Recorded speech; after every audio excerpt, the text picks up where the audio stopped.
guys ever heard the names Abigail Williams and Liberty German? This is Abigail and Liberty. They are best friends. Two middle school girls that have known each other their entire lives. They're from Delphi, Indiana. Not far from where these girls live, there's a set of hiking trails that lead to a well-known abandoned railroad called the Monon High Bridge. And there's miles and miles of trails surrounding it. People go there to walk their dogs, go on hikes, or simply just to go to the Monon High Bridge, just to stand on top of it and look at the beautiful scenery. Some even go there to take pictures. And that was the case for Liberty and Abigail on February 13th, 2017. They ask Liberty's older sister to drop them off at the hiking trails. So they get dropped off at the trails. I think it's a couple miles until they get to the bridge, the beginning of the Monon High Bridge. When they finally get to the Monon High Bridge, they start taking photos of each other and uploading them to social media. I think it was Snapchat was the platform they were using. And just doing normal shit that any middle school group of kids do.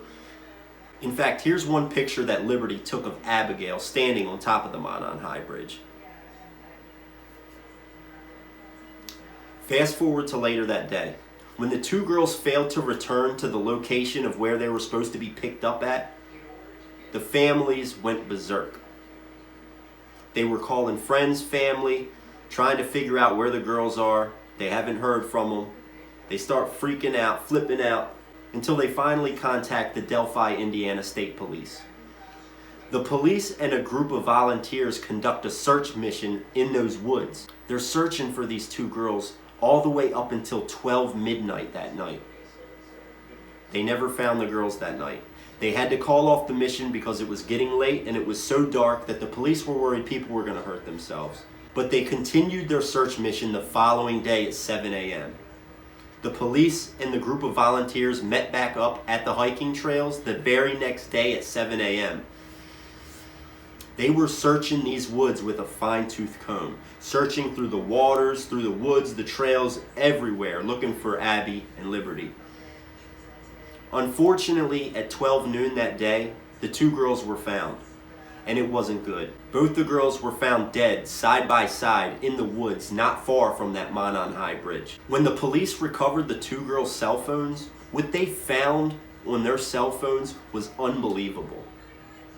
Liberty had footage on her phone of some man following them on this bridge.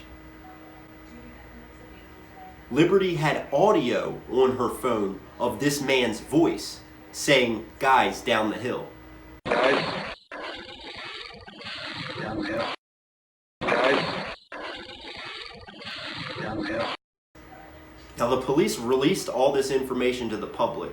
It took a lot of bravery and courage of Liberty to pull out her cell phone and film this guy walking towards them. This guy is known as the Bridge Guy. Nobody knows who he is. After the girls' bodies were found and they seen this video of this man, they said that he was a person of interest. But days later, they concluded that he was the #1 suspect in the girls' murders. To the killer, who may be in this room,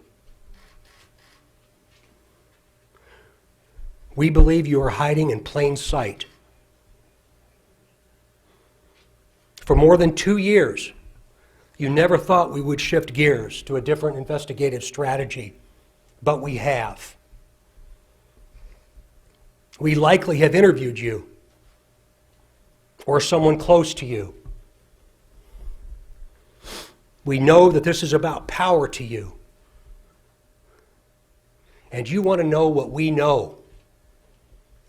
And one day, you will.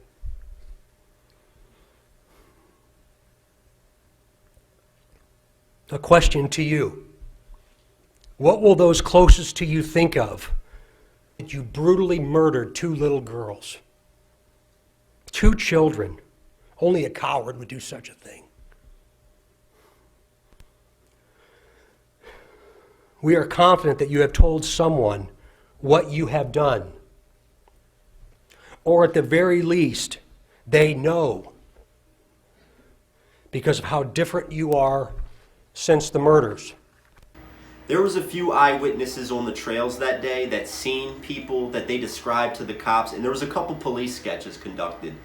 This one, which actually, I could actually see this person's face on that grainy video of this man on that bridge. The problem is, days later or months later, the police release another sketch of this guy. And they tell us to disregard the first sketch and to focus on this sketch, that the guy on the bridge is most likely this guy. Now that throws me for a loop because the first sketch looks like the bridge guy. The second sketch looks like an 18-year-old kid. I don't know what's going on. I feel like the Indiana police, the Delphi Indiana police, know a lot more than they've released to the public. I'm trying to bring awareness to this case because it is very sad that they have not caught this guy yet. The girl got a video of the man. She's got audio of the man's voice. But still no arrests have been made. Nothing. They've brought in several people and interrogated probably thousands of people, persons of interest, all that shit, and they haven't arrested anybody yet. Yo, it's crazy. It really is crazy that that these girls got footage of their killer and audio of their killer, and they still don't know who this man is in Delphi, Indiana. The police said he probably lives in Delphi, Indiana. Delphi, Indiana only has 3,000 people living in it.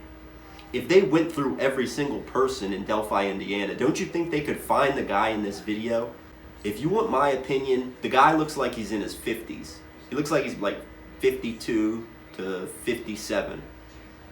About 230 pounds, maybe 240. He's not a young kid.